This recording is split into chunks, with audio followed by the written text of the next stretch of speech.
entusiasmadamente, visitem agora a palavra de Deus no Evangelho de João, capítulo 13, a partir do verso 21. Evangelho de João, capítulo 13, a partir do verso 21.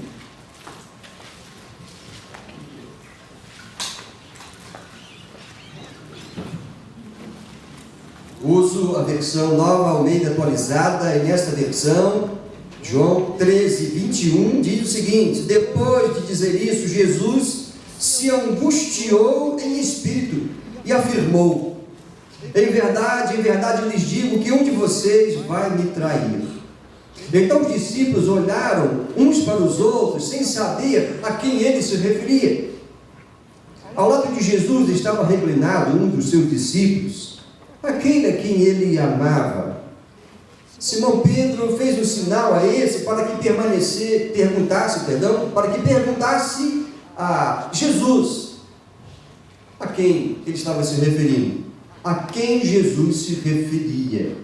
E verso 25 diz que aquele discípulo, reclinando-se sobre o peito de Jesus, perguntou: Senhor, quem é? Jesus respondeu: é aquele a quem eu der um pedaço de pão molhado. Então Jesus pegou um pedaço de pão e, tendo molhado, deu a Judas, filho de Simão Iscariotes. E depois que Judas recebeu o pedaço de pão, imediatamente Satanás entrou nele. Então Jesus disse a Judas: o que você pretende fazer, faça-o depressa.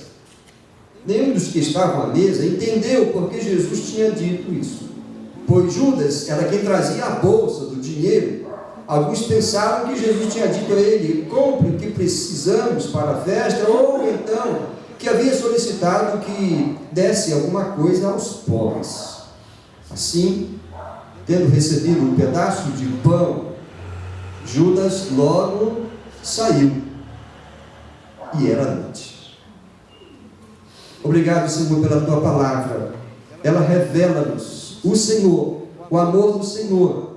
Revela a nossa condição de pecadores. Ela revela o nosso próprio coração.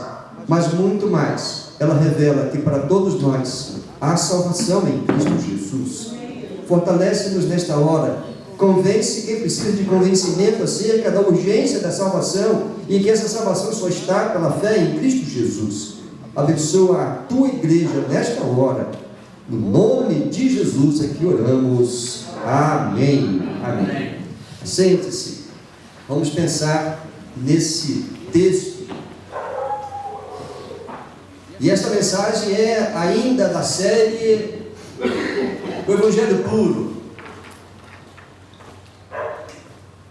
Creio que a igreja já sabe por que temos pregado acerca dessa série de mensagens deste tema, o Evangelho Puro.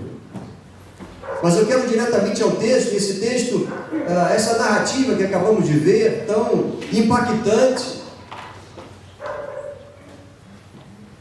Essa narrativa é precedida por aquele momento em que Jesus, reunindo ali os 12, lava os pés deles.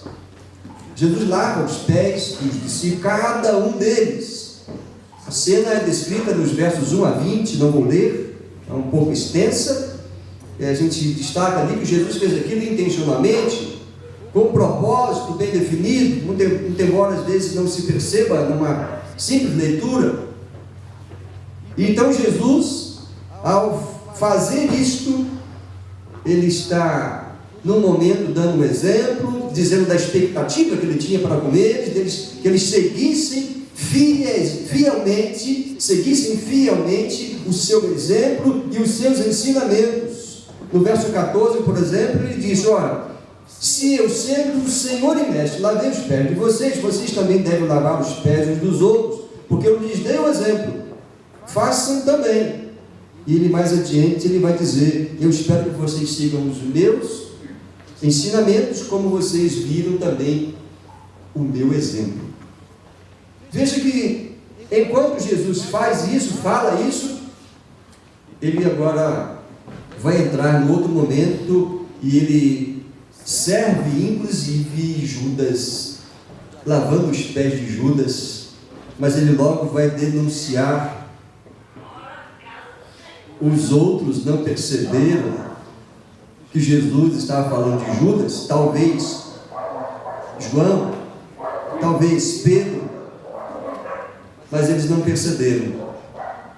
Mas temos aqui, queridos, algo muito interessante para nós pensarmos. E pensarmos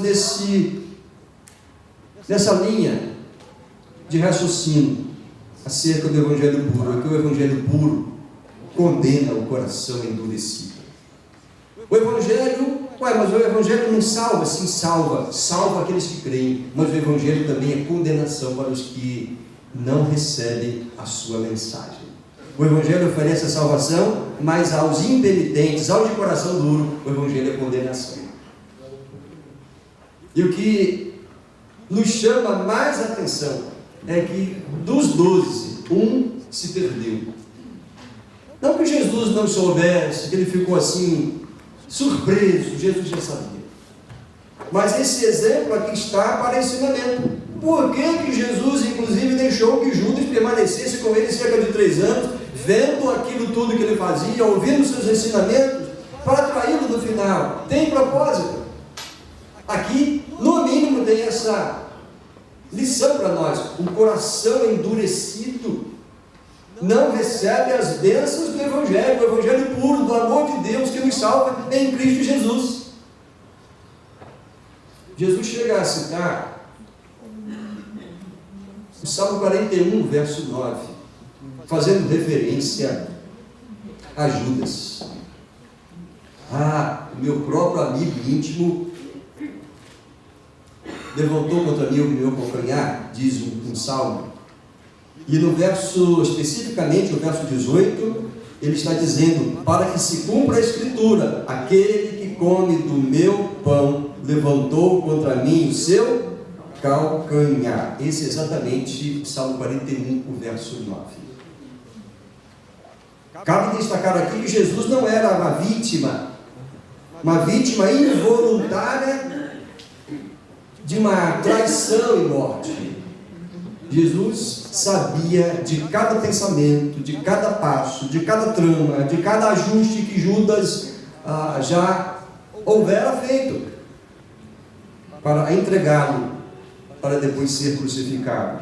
Jesus não foi vítima involuntária. Tudo que ele fez voluntariamente. Ele permitiu-se passar por tudo isso. Inclusive, irá se permitir, pelo registro bíblico, passar pela cruz.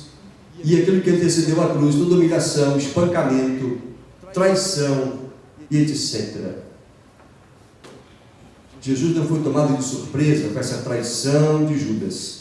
Tanto é que ele disse essas palavras: onde vocês vai me trair, e o meu coração fica doído, fica angustiado. Diz o verso 21 que lemos: Jesus se angustiou em espírito. E esse texto termina dizendo que era noite quando aconteceu isso. Existia não só a questão da noite, quando estamos aqui sem o sol, mas a escuridão da noite, mas existia uma noite espiritual no coração de um homem e sobre a humanidade. E pouco tempo depois Jesus passaria pela dura prova da morte. Era a noite, a escuridão do pecado, em que eu e você temos participação nisso. Mas Jesus voluntariamente passou por aquele momento escuro da sua vida, e dentro do coração dele havia uma angústia, um espírito em angústia. Será por quê? Será que é porque Judas não estava enxergando a sua perdição? Certamente. Será que era porque nem todos ali estavam entendendo verdadeiramente quem ele era, o que precisava ele passar? Talvez. Será porque se aproximava a hora do sacrifício dele, em que o pai o abandonaria? Certamente. Mas vale destacar que esse registro, e era noite, a gente pode muito bem, deve aplicar isso ao coração endurecido, sem Jesus, que não recebe o Evangelho. A este coração de uma pessoa endurecida, sem Jesus e o Cristo do Evangelho, essa pessoa está constantemente numa escuridão espiritual. E isso é muito triste. Mas o Evangelho também oferece a salvação, o perdão, porque Jesus é a luz do mundo, a luz dos homens. Quem o segue não anda em trevas. Qual a condição que você reflita. Hoje vamos pensar então acerca do Evangelho puro, e eu quero dizer que o Evangelho puro condena o coração endurecido. O problema de um coração endurecido está em destaque aqui, por meio dessa figura, que se destaca também, que é Judas. O que impressiona a mim, quando eu leio esse texto, quando me detive nele, no que envolve Judas, as características dele, é que Judas, um dos 12, foi que manifestou esse tipo de coração. Quando ele teve as maiores oportunidades de abraçar Jesus, segui-lo, honrá-lo, ser de fato um homem transformado, e que poderia ter deixado um exemplo positivo, mas isso foi exatamente o contrário. E este endurecimento foi gradativo. Até entendo que desde o início ele não era assim. Mas que triste o final deste homem, deste discípulo, deste a quem Jesus chamou, como chamou os outros 11. Que triste realidade a dele e a realidade de muitos hoje. Por isso que essa introdução toda, todo esse quadro sugere algumas perguntas que eu posso fazer a você. Você tem fé genuína mesmo em Jesus? Você diz que é um cristão por causa de Jesus mesmo ou por causa de alguma outra coisa? Como amizades, um ambiente gostoso, da comunhão com os irmãos, participar de encontros, retiro, encontro de casal dentro de uma geladeira, um passeio. Ou será se você gosta simplesmente do ambiente? Eu desafio você a pensar se a sua fé genuinamente está em Jesus. A sua fé cristã é genuinamente uma fé que declara e prova que Jesus é o seu Senhor? Qual a prova que você pode dar de que você é um cristão cujo coração ouve a Cristo e obedece a Cristo? Praticamente aqui nessa pergunta tem uma resposta, né? Aqueles que têm fé genuína perseveram e provam que a sua fé é verdadeira, mesmo em meio à situação de sacrifício. Mostra que a salvação em Jesus é uma realidade na sua vida. Mas isso é a fé genuína, do Evangelho puro. Nesse momento, hoje, inclusive, está sendo praticado, incentivado, o dia da Igreja Perseguida, Domingo da Igreja Perseguida, que a Missão Portas Abertas promove todo o ano, que é para levar a igreja a orar pelos cristãos da Igreja Perseguida em todos os cantos da terra. Muitos dos nossos irmãos, que são crentes, em países, têm os seus bens destruídos, casa incendiada, e muitas vezes são mortos dentro de um templo como esse aqui. Ficam órfãos, ficam viúvas, ou ficam homens separados das suas famílias, torturados, tratados como animais. Que difícil. Mas em meio a tanta coisa que nos deixa aterrorizados, indignados, nós temos testemunhos de pessoas que não voltam atrás da fé em Jesus. Se permitem passar por isso, mas não negam a fé, porque são genuinamente seguidores de Jesus. Porque o Evangelho puro lhes alcançou o coração. Eles sabem que o viver é Cristo e o morrer é lucro. Aqueles que têm fé genuína perseveram e provam. E não se deixam seduzir. E estão sempre atentos ao que é a palavra de Cristo e o que é a palavra, seja de Satanás, ou do mundo perdido, ou do seu coração enganoso. Os que têm fé genuína são usados por Deus, como o escritor John MacArthur chamou de agentes morais. Sim, porque esse mundo deturpado, decaído, perdido, precisa de referência. Jesus se colocou como uma referência maior. E os discípulos dele, que têm fé genuína, são nesse mundo agentes morais para serem referência, para denunciar aquilo que destrói, para denunciar aquilo que traz o juízo. E isso Judas não foi. O exemplo dele é negativo, ele fracassou horrivelmente, como vamos perceber mais detidamente nessa nossa reflexão. Jesus diz até no capítulo 13, que acabamos lendo, dos versos 14 a 19, que ele espera que seus seguidores sejam estes, agentes morais, seguidores do exemplo dele, imitando a mim neste mundo caído. E nós sabemos, queridos, que em nossa fé é Deus quem nos preserva. É Ele quem nos sustenta. Ele que sustenta o seu povo nesse mundo. Só perseveramos porque é Ele quem nos sustenta. Não é a nossa força, não é o nosso conhecimento bíblico, é o Senhor. Os de coração transformados são cuidados pelo Senhor, são preservados e também usados pelo Senhor. Essa é a nossa condição hoje, que seja a sua, porque Judas falhou nesse aspecto.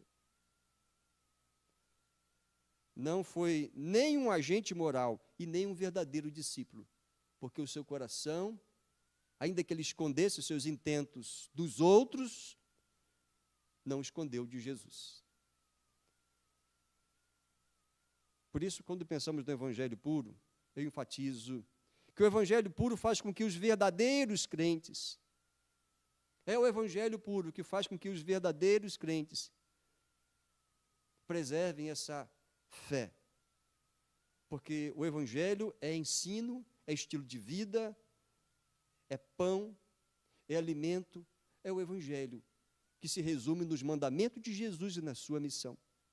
E estes não endurecem os seus corações aos mandamentos de Deus, mas, pelo contrário, o prazer destes que segue o Evangelho puro é obedecer.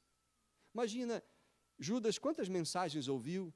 Só o sermão da montanha, se ele tivesse ouvido aquele único sermão de Jesus maravilhoso, e já praticasse, já seria maravilhoso, já seria uma tremenda mudança. Mas ele ouviu tudo aquilo, em que o Senhor falou de tantos assuntos pertinentes à nossa vida, aos relacionamentos, à fé com Deus, o trato com o outro, o trato com as riquezas, o cuidado com a sexualidade. Jesus falou um monte de coisa no Sermão da Montanha.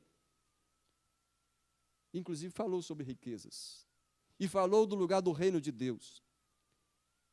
Mas o coração de Judas estava inclinado, não para os ensinamentos de Jesus, mas para os seus próprios desejos e os deleites, sua ambição, sua ganância. E não estou aqui sendo um advogado de acusação, estou apenas mostrando os fatos e mencionarei alguns versículos bíblicos para mostrar que, infelizmente, Judas é um triste exemplo de alguém que teve o seu coração endurecido para Jesus e para o Evangelho. João, o apóstolo, o evangelista, ele também escreveu 3 cartas. E na primeira carta, no capítulo 2, o verso 19, ele diz: olha, nem todos os que andaram conosco, ou que andam conosco, são dos nossos. Existem aqueles que saíram do nosso meio. Ele diz: eles saíram do nosso meio, mas não eram dos nossos. Porque se tivessem sido dos nossos, teriam permanecido conosco, mas eles se foram, para que ficasse manifesto que nenhum deles é dos nossos. Isso está em 1 João capítulo 2, o verso 19. Judas não foi o único. Havia muitos. Hoje ainda há muitos com o coração endurecido para o Evangelho, mas gostam das bênçãos, das promessas, da companhia, mas a obediência e o sacrifício pessoal por amor a Jesus não existe. Quantas vezes Judas ouviu Jesus, viu o poder de Jesus e a autoridade dele, os milagres dele. Quantas vezes ele pôde perceber, sem reclamar, de que Jesus tratou ele e igualmente tratava os outros. Jesus tratou todos eles igualmente, inclusive no lava-pés. Não o colocou de lado, mas o tratou com o mesmo amor, com o mesmo carinho, e lhe deu as mesmas oportunidades e os mesmos privilégios. Mas o coração foi ficando cada vez mais endurecido, tanto é que Satanás, conforme diz o texto, enfim, entrou nele. Volte ao verso 27. Lá no meio do verso 27, e diz lá que imediatamente Satanás entrou nele. Que triste. Porque ou Jesus está, ou, se Jesus não está, o vazio fica imenso para Satanás entrar e ocupar. Mas ao coração em que Jesus entra, ali não há lugar para o maligno. Eis a maravilhosa bênção de ter a Jesus no coração, ser defendido do maligno. Claro que essa não é a maior das bênçãos. A maior das bênçãos é ter a certeza da salvação. Mas enquanto não estamos lá desfrutando do gozo da salvação eterna, a salvação já começou aqui, mas enquanto não entramos lá, estamos sujeitos aqui a opressões, a perseguições, a tentações. Mas aquele que recebe o Evangelho, segue e obedece, segue a Jesus, a sua voz, os seus ensinamentos, a este coração resiste aos chamamentos, às tentações, às insinuações de Satanás. Queridos, entre os 12, um foi tomado por Satanás. Isso é muito impactante. Se entre os 12, quando Jesus estava perto, isso aconteceu, imagina em nossos dias, em nosso tempo. Vale lembrar que Jesus, certa ocasião, disse: nem todo que me diz Senhor, Senhor, que use o meu nome, esse é o meu discípulo. Estamos falando que o evangelho puro condena o coração endurecido. E o evangelho puro também, por outro lado, sustenta a fé salvadora. A fé salvadora é gerada por Deus no coração. E essa fé gerada, alimentada pela obediência aos mandamentos de Deus, ela não fenece, usar uma linguagem aqui que não é muito comum, ela não murcha, ela não morre, ela não se aniquila. Existe a imitação da fé, a falsificação da fé. A imitação da fé não é a fé genuína. Por isso eu insisto, você tem fé genuína em Jesus? Você é um cristão por que razão? Porque você foi criado num ambiente assim, por tradição dos seus pais, porque você foi batizado, ou porque você, de fato, obedece a Jesus, Ele é o seu Senhor, Ele é o seu Salvador. É importante fazer essa pergunta, porque, veja, não adianta estar perto de Jesus, nem do povo que segue Jesus. Judas, privilegiado, foi um dos que mais andou com Jesus. Quem mais andou perto foi Pedro, Tiago e João. Mas Judas também teve ricas oportunidades, mas o coração dele foi endurecendo. Preciso falar mais e acusar mais Judas. Serei aqui advogado, aparentemente, né? Mas eu preciso falar dele porque ele é um personagem que ilustra a nossa temática hoje. Parecia ter uma fé genuína. Andava com os 12, era encarregado da bolsa do grupo, algo de grande confiança e responsabilidade. Se você estivesse no lugar de Jesus, você não ia dar a bolsa, a administração da tesouraria do grupo a qualquer pessoa, na verdade, daria a alguém de responsabilidade, com capacidade. Por isso que ele ficou assim, sem suspeita, sob o olhar dos 11. Por 3 anos, teve o privilégio de andar com Jesus. Andar no sentido de ter a companhia, ouvi-lo, vê-lo. Mas não adianta só observar sem obedecer. Talvez ele mesmo pensasse ser um genuíno discípulo. Talvez tivesse ele a impressão, eu sou alguém igual aos outros 11, eu sou alguém que tem uma fé salvadora em Jesus. Ele pensava, mas os atos e as atitudes dele mostraram que não. Mas talvez ele pensasse. Tem muita gente que pensa, acho que eu sou um bom um bom crente, um bom cristão. Mas busque trazer para seu coração provas de que realmente você é um cristão, você segue Jesus. Como é que a gente prova isso? Pela obediência, nas aflições, como você reage, nos ataques, nas ofensas, nas tentações. Aí que está a prova de que a fé verdadeiramente está na pessoa de Jesus. Judas, certamente que ele não nutria a intenção, lá no início, de trair Jesus. Desde quando ele foi chamado, certamente que ele não, vou trair esse homem um dia. Ele, certamente que isso não aconteceu, foi algo gradativo. Em algum momento da caminhada, ele se tornou um avarento, ou se já era, pelo menos aquilo aumentou na sua vida, no seu coração. Em algum momento ele teve mais oportunidade para que a avareza estivesse tomando conta do seu coração. Não foi desde o início. Até porque Jesus, lá em Mateus, capítulo 8, Jesus diz que ele e o grupo não tinham, assim, grandes valores materiais. O Filho do Homem não tem onde reclinar a cabeça. Mas, em algum momento, pessoas foram se achegando a Jesus e até sustentando, mulheres com seus serviços e homens ricos. Havia uma tesouraria, foi desenvolvida para custear a alimentação de um grupo, não só de 12, mas de outras pessoas que seguiam. E aí foram oportunidades para Judas verificar se no seu coração tinha amor por Jesus, obediência a Ele, ou oportunidade de enriquecer. É certo que ele tinha uma esperança no reino de Deus, era um judeu. Certo que ele também esperava o Messias. Eu pontuo isso porque nós vamos explicar depois por quê da decepção de Judas. Se Judas fez o que fez, também havia um aspecto ali, decepção. Ele achou que Jesus não era aquilo que ele pensava. Ele se ocupou com Cristo, mas não o obedeceu inteiramente.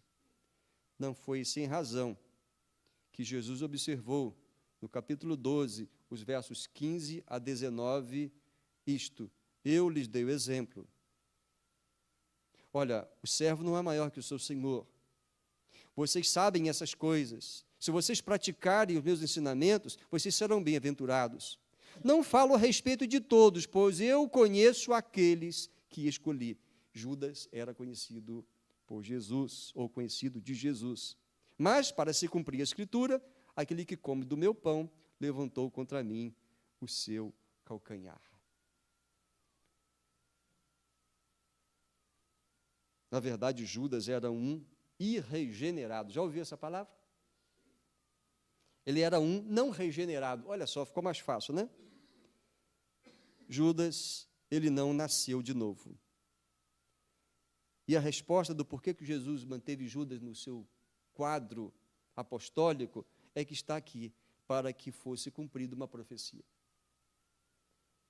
Antes mesmo de Judas nascer, muito tempo antes, já havia uma profecia acerca de Judas. Isso para que percebamos que tristeza que é. E dói no coração de Jesus e no coração de Deus o Pai, um coração endurecido, perde a salvação. A alma fica numa noite escura eterna. E Deus se entristece quando a pessoa lhe rejeita o amor e o perdão. Deus não quer perder nenhum, mas Ele não força ninguém a abraçar Jesus, a seguir os seus ensinamentos. É uma decisão pessoal, é prova de amor, é fé genuína. O Salmo 41, verso 9, fala de Judas. No Salmo 55, versos 12 a 14, permitam-me ler, para os irmãos entenderem que esse salmo também falou acerca do momento da traição por Judas. Salmo 55, 12 a 14. Porque não é um inimigo que me afronta. Se o fosse, eu suportaria. Mas nem é o que me odeia que se exalta contra mim, pois dele eu me esconderia. Mas é você, homem, meu igual, meu companheiro, meu íntimo amigo. Juntos nos entretínhamos e íamos com a multidão à casa de Deus. Meu amigo, é você. Querido, já foi dito isso nesse salmo, muitos anos antes de Judas trair Jesus. Por isso que Jesus permitiu que Judas fosse um desses do grupo apostólico. Ninguém jamais suspeitou que Judas fosse trair Jesus, mas Jesus sabia. Jesus conhece os seus. Ele declarou isso, e já mencionei. O seu coração foi se tornando gradativamente endurecido até que Satanás tomou conta. Consulte também Lucas 22, o verso 3. Os evangelhos falam as mesmas coisas, com uma ou outra diferença, ou algum destaque, dependendo do evangelho, mas falam do triste exemplo e o triste fim de Judas. Lucas 22, o verso 3, ali lemos: ora, Satanás entrou em Judas, chamado Iscariotes, que era um dos 12. E Judas foi entender-se com os principais sacerdotes e os capitães sobre como lhes entregaria Jesus. E vejam só, eles se alegraram e combinaram em lhe dar dinheiro, e Judas concordou e buscava uma ocasião para lhes entregar Jesus longe da multidão. Perceberam como começou e como terminou esse texto? Satanás entrou em Judas. O coração duro para Jesus é um coração vulnerável para Satanás agir. E olha lá, aquilo alegrou, uma coisa perversa, covarde, desonesta. Ficaram felizes, se alegraram e combinaram o preço. Judas concordou e a trama foi feita. Um coração endurecido faz isso e coisas piores até do que estas. Sim, queridos, eis que Judas é um triste exemplo de um coração que não recebe o Evangelho e o Cristo, que é o centro do Evangelho. Jesus chegou a dizer acerca de Judas: seria melhor que nem tivesse nascido. Mateus 26, 24. Judas então caiu por cobiça, avareza e decepção. É o fruto de um coração endurecido para o Evangelho. Muitos hoje também caem por cobiça, avareza e decepção. Explicando melhor, cobiça, muitos hoje vivem em busca daquilo que é material, daquilo que é terreno, daquilo que os homens simples e comuns buscam. A cobiça, ter bens, ter conforto, ter aquilo que o coração desejou. Trabalhar para cada vez mais cobiçar coisas neste mundo. O Evangelho fica de fora. A avareza, um pensamento bem próximo do anterior. Vivem para o trabalho, para o enriquecimento, para gozar dos prazeres. E pensam egoisticamente, tão somente em si. Pensam e vivem acerca dessas coisas. Por isso o Evangelho, que nos estimula a graça de dar, de socorrer, de compartilhar, de amar e servir, o Evangelho vai sendo renegado. Mas também muitos hoje se decepcionam, como Judas. Segundo os mais entendidos, eu concordo, que uma das razões de Judas entregar a Jesus, traí-lo, é porque ele se decepcionou. Achou que Jesus seria um líder político, guerreiro, com aquele poder e autoridade que ele iria desbancar, finalmente, o domínio romano sobre o seu povo. E ele se decepcionou com Jesus. Jesus não era aquilo que ele pensava. Mas cuidado com o que você pensa acerca de Jesus. Jesus é aquilo que ele diz ser, não é aquilo que os outros dizem. Jesus, ele sempre foi aquele que ele diz que era. Muitos hoje se decepcionam, enganam-se, achando que Jesus era alguma coisa, ou deveria ser. Ou achando que Jesus enganou, Jesus é um embusteiro. Dias atrás eu seguia uma mulher judia, que falava muito sobre Jesus, muitas coisas interessantes, e de repente ela sumiu e ela voltou para dizer: olha, eu quero dizer que agora eu não sou uma mulher judia messiânica, agora eu sou só judia. porque eu acho que o Jesus de Nazaré não é aquilo, ele não cumpre exatamente aquilo que a lei, que a Torá dizia acerca do Messias. O que aconteceu com essa mulher? Ela viu apenas parte da revelação acerca de Jesus. Ela não ouviu inteiramente e certamente com o coração aberto as palavras de Jesus. Ela se decepcionou com Jesus de alguma forma. Bom, infelizmente, direito dela, a oportunidade que ela tinha de abraçar o Jesus verdadeiro, o Messias, o Salvador, ela está deixando passar. Tem gente que se decepciona com Jesus, mas porque cria uma expectativa errada acerca de Jesus. Jesus é aquilo que ele diz ser. E ele prova que ele é isso, com os seus feitos, com os seus ensinamentos, com as suas promessas. Jesus não decepciona ninguém. Judas se decepcionou por razões particulares dele, mas Jesus sempre foi e sempre revelou ser o Filho de Deus, ser o Filho do homem, que é um cumprimento profético, ser o Salvador, que tomaria os pecados de todos nós, que tem autoridade sobre a morte, e provou isso, ressuscitando mortos, e ele mesmo ressuscitaria. Judas não viu Jesus ressuscitar, porque ele se entregou antes de Jesus. Jesus sempre disse que ele seria o sacrifício, e ele seria o Cordeiro de Deus. Ele seria, e provou ser isso, o Rei dos Reis, o Rei do Universo. Até os ventos obedecem, até o mar obedece, até os animais obedecem. A água se transforma em vinho com o poder da palavra dele. Jesus sempre foi e sempre será o que ele diz ser e o que ele provou ser. Mas tem gente que se decepciona com Jesus. Ele governará em glória, felizes daqueles com o coração sensível e crente. Creram, e aqueles que crerem nele participarão do seu reino eterno. Mas os que, com o coração endurecido, vivem para si, para a riqueza, para os prazeres, para a avareza, vítimas de Satanás, esses serão condenados pelo evangelho que rejeitaram e pelo Cristo do evangelho que não receberam em seus corações. Interessante que, ainda na acusação contra Judas, as características resumidas de Judas. A avareza, já mencionamos, se você olhar lá em Mateus 26, 14 e 15, você vai perceber essa denúncia contra ele, a prova contra Judas. Mateus 26, 14 e 15. Para ficar uma peça completa de acusação aqui, né? Então, um dos 12, chamado Judas Iscariote, foi falar com os principais sacerdotes. Ele disse: quanto me darão para que eu entregue a vocês? E pagaram-lhe 30 moedas de prata. Isso também é para cumprir a profecia. Ao preço de um escravo, Judas traiu Jesus. E desse momento em diante, Judas buscava uma boa ocasião para entregar Jesus. Avareza, portanto, o apego ao dinheiro.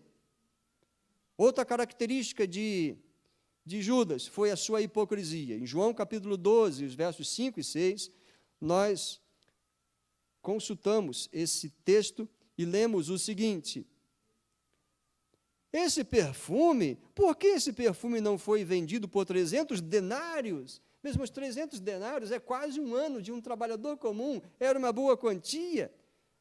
Ele estava interessado nos pobres? Não. João 12, versos 5 e 6, o texto está dizendo que o verso 6, isso não porque se preocupava com os pobres, mas porque era ladrão. E tendo a bolsa do dinheiro, tirava o que era colocado nela.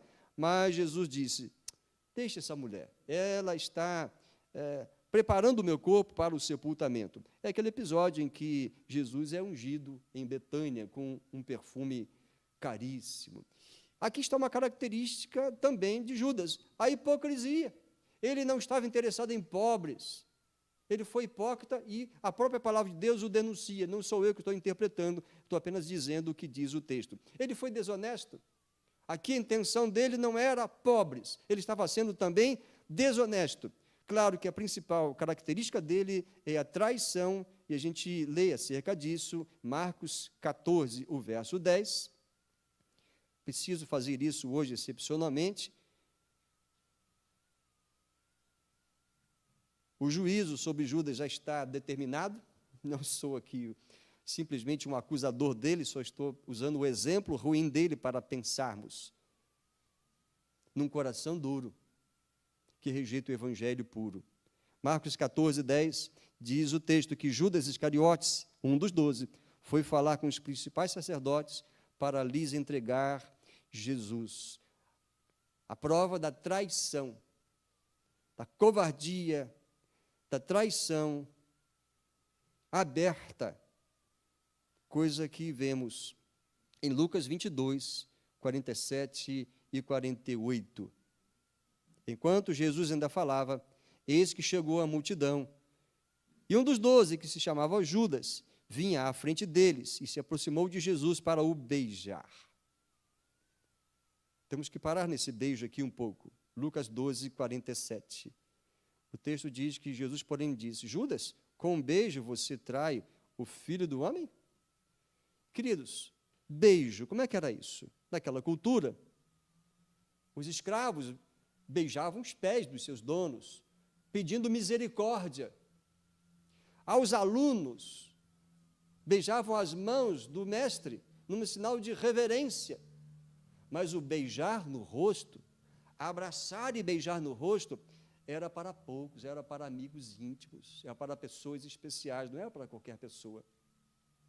Vejam que isso aqui agrava ainda mais a situação de Judas, a sua traição.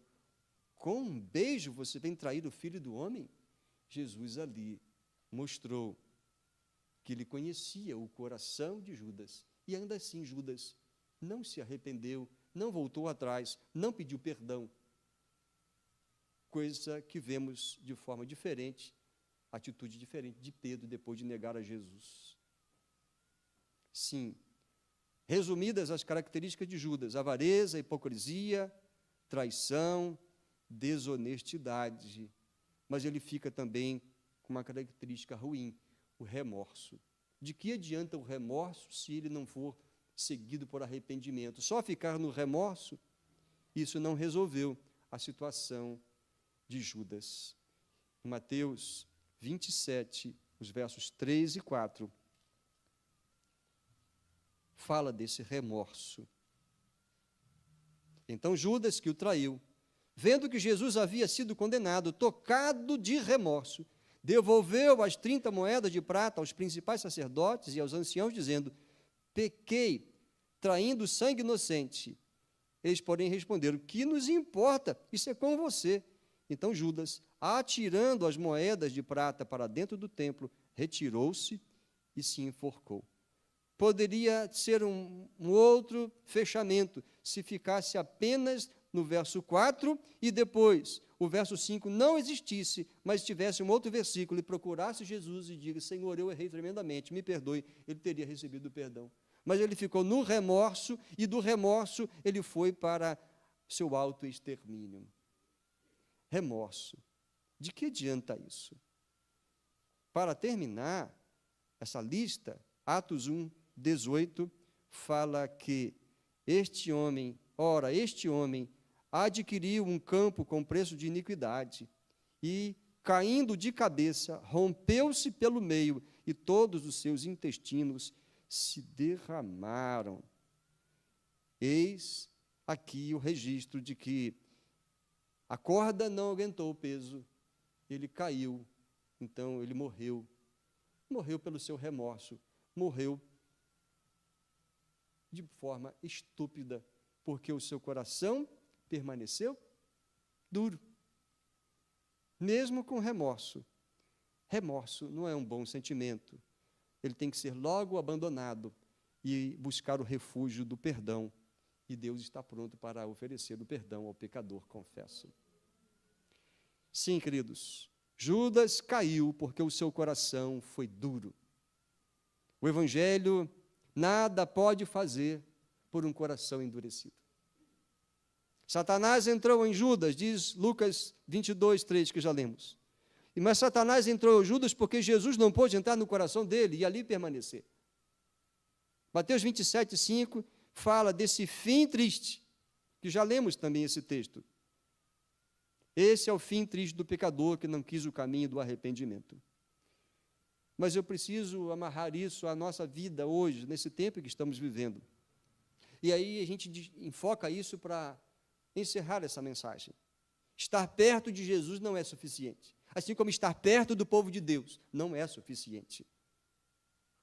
Tão perto do Salvador, mas tão longe da salvação. Há um hino antigo, até traria a letra dele, mas deixei o cantor cristão na gaveta. Tão perto do reino, mas sem salvação. Conta a história, que muito bem se aplica a Judas, mas essa é a história de uma outra pessoa. Mas pode ser a história de muitas pessoas, que não seja a história de ninguém aqui. Perto de Jesus não é suficiente. Jesus tem que estar na vida, no centro, no domínio, no governo, porque só assim os pecados são perdoados, só assim Satanás não tem como entrar na vida para destruí-la. Desde quando foi envergonhado, lá no início do ministério de Jesus, Satanás não desistiu. Tentou Jesus 3 vezes, pelo menos ali naquele momento, e certamente tentou Jesus em muitas ocasiões, inclusive usando Pedro. Pedro faz uma belíssima demonstração de fé em Jesus, mas depois diz, quando Jesus fala que é necessário ir a Jerusalém, lá ser morto, crucificado, não, que o Pai livre o Senhor disso. Jesus disse, para trás de mim, Satanás. Satanás não desiste, ele busca oportunidade. Sabe para quê? A destruir a fé no coração daquele que está ouvindo. Nós é que temos que dizer, não, eu prefiro Jesus, eu vou obedecer Jesus, eu vou fazer a vontade dele, ele é o meu Senhor. Agora o coração que tentado não ouve o Evangelho, vai ficando endurecido cada vez mais, e a mensagem passa a ser ouvida e não fazer efeito nenhum. Talvez no início cause emoção, talvez no início cause tristeza, mas isso não pode ficar aí, tem que ser com entrega, tem que ser com rendição a Jesus, porque só ficar ouvindo, se emocionando, e não partir para uma entrega, para uma obediência, andar com Jesus, tão próximo dele que as pessoas olham e veem Jesus na vida deste, esse é o ideal. Quero dizer também que ninguém aqui seja negligente, como Judas foi. Não seja negligente quanto ao Evangelho e as oportunidades que o Senhor está dando àquele que ouve. Veja se a sua fé em Jesus é verdadeira. Jesus é o seu Senhor mesmo. Você prova isso como? Jesus entregou a vida dele pelos seus pecados, pelos nossos pecados. E você entregou toda a sua vida, inclusive os seus pecados, dizendo, Senhor, só o Senhor pode me lavar. Lava-me. Você já fez isso? Você já entregou o seu futuro a Jesus, confiando que em cada momento, amanhã, no ano que vem, ou quantos anos o Senhor lhe der, e a eternidade, o Senhor estará com você e você com Ele. Você já tem essa segurança? E isto é evangelho puro. O evangelho oferece salvação ao que crê, mas o evangelho é condenação para quem não aceita Jesus. Ou você só quer a proteção de Jesus, o poder dele, e você não abre mão da sua, entre aspas, liberdade e dos seus prazeres.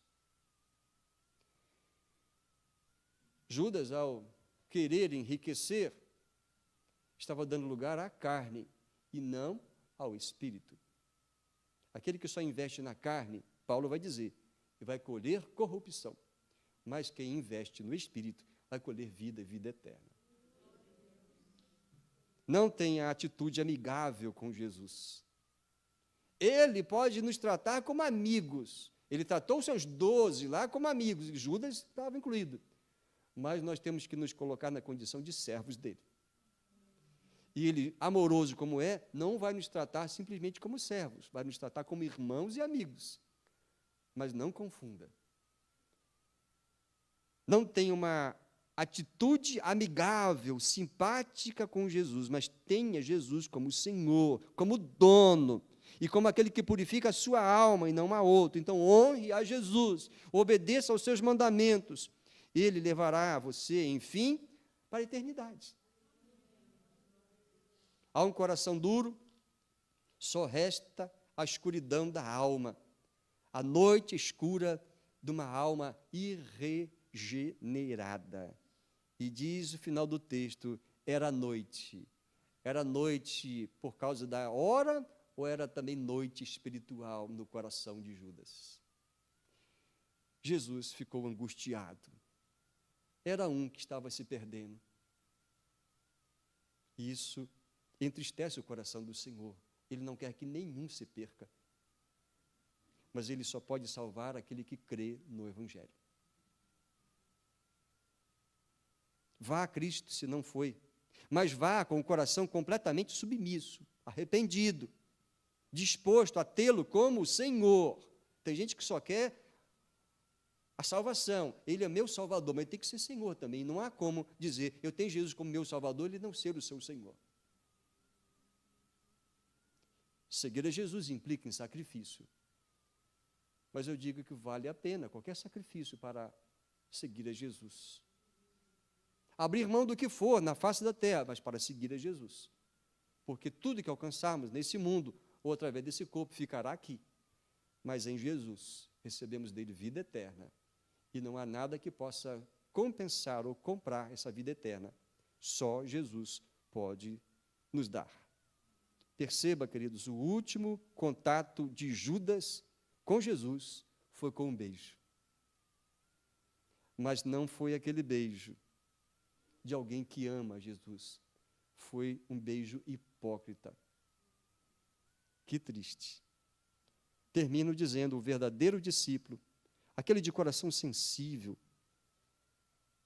nunca se afastará completamente do Evangelho ou de Jesus. Pode até ter uma recaída pelas tentações, pela fraqueza carnal, pela pressão deste mundo. É possível que volte até a sua vida antiga por algum tempo, mas não vai permanecer lá. Mas será atraído outra vez e voltará à vida de serviço ao seu Salvador. Digo isso testemunhando e, ao mesmo tempo, prestando uma homenagem ao tio Mesaque, por quem a sala de oração orou. Na sua juventude, foi levado à casa de Deus, na verdade, na infância. Na juventude, seguiu com a sua vida profissional, bem-sucedido, advogado, trabalhando com imobiliária, se não estou enganado. Foi seguindo o seu coração, mas o Evangelho, que é a boa semente, estava lá, e ele reconciliou-se com o Senhor, numa parte da vida bem avançada, e foi, inclusive, alguém fiel, abandonou o seu prazer, não deixava de lado sua latinha de cerveja. No nosso casamento, ele foi um dos que pregou uma peça lá, pensava que estava tomando Guaraná, era sem rótulo ali, Guaraná nada, tubaína nada, era cerveja que ela estava, né, Indinê? Mas, para nossa alegria, ouvimos, ele reconciliou-se com o Senhor. Ele se afastou, mas não ficou a vida toda afastado. Ele ouviu o chamado do Senhor, arrependeu-se, foi evangelista, ganhou uma sobrinha para Jesus e certamente ganhou outros e foi levantado a pastor numa importante igreja no Rio de Janeiro. E Deus o levou anteontem e deixando um testemunho de que o verdadeiro discípulo é sensível ao Evangelho, ao chamado de Jesus. Se cair, não ficará. Se ouviu em algum momento uma tentação de Satanás, não vai ficar preso a essa voz, mas vai ouvir a Jesus chamando, volte, volte, hoje é o dia, para que a alma não fique numa noite eterna. Que a sua vida e a sua alma esteja na luz da gloriosa presença de Jesus, e que você mostre pelas marcas da sua vida, pelo seu comportamento e palavras e atitudes, mostre que você segue o Evangelho puro de Jesus Cristo, nosso Senhor. Que Ele seja exaltado, glorificado, hoje e sempre. Amém.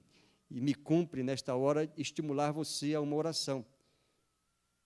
Talvez alguém que esteve desligado da igreja, foi excluído, ou pediu exclusão. Olha, quem sabe hoje é o momento de você tomar a postura. Ou quem sabe alguém que sentiu que estava enganado por muito tempo, estava sendo amigo de Jesus, amigo do povo de Cristo, mas não havia se declarado servo de Jesus, pecador arrependido. Faça a oração da entrega agora e receba esse Jesus em seu coração como Salvador e Senhor.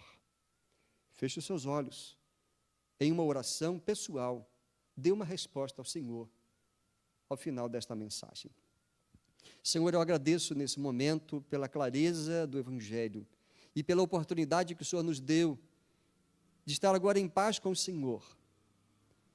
Mas aqueles que estão próximos, mas não entregaram, aqueles que gostam da música de adoração, mas não abriram o seu coração para ser um trono onde Jesus reina, para ser um verdadeiro adorador, ó Deus, ajuda essa pessoa para que tenha a coragem e o entendimento de que hoje é o dia de tirar a alma da escuridão, de não ficar apenas com alguns flashes de Jesus, mas a presença gloriosa dele, iluminando a mente, o coração, transformando o caráter, as atitudes. Seja essa uma noite de salvação, não de permanência na escuridão, mas de luz, com o Evangelho sendo recebido como estilo de vida, Jesus sendo declarado como Salvador e também Senhor. Abençoe os irmãos, a nossa igreja, cada um que compõe a igreja do Senhor, a que sejamos de fato agentes morais do Senhor, transformando esse mundo com este Evangelho puro de Jesus, em nome de quem nós oramos. Amém.